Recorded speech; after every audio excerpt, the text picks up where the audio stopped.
எங்கே 2 பேர் ஒருமித்து என் நாமத்தின் நிமித்தம் எதை கேட்கிறீர்களோ அங்கே நான் வருவேன், அதை தருவேன் என்கிறார். ஆவியோடும் உண்மையோடும் நாம் தொழுது கொள்ளும் பொழுது உனக்கானதை செய்து முடிப்பார்.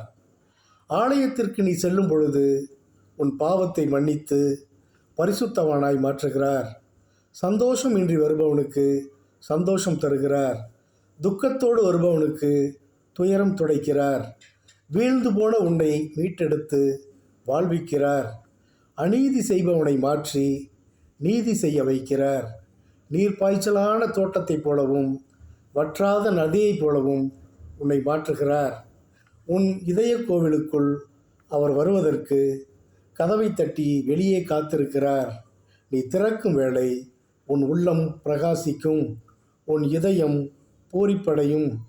தாழ்மை உன்னில் குடியேறும், தாழ்வு மனப்பான்மை வெளியேறும்.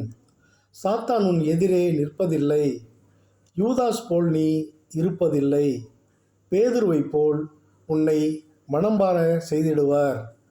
பரலோக வாசல் உனக்காய் திறந்தே இருக்கும். உன் இதய கதவு திறந்தே இருக்கட்டும்.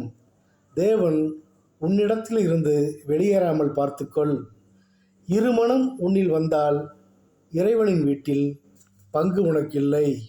ஆமேன், ஆமேன், ஆமேன்.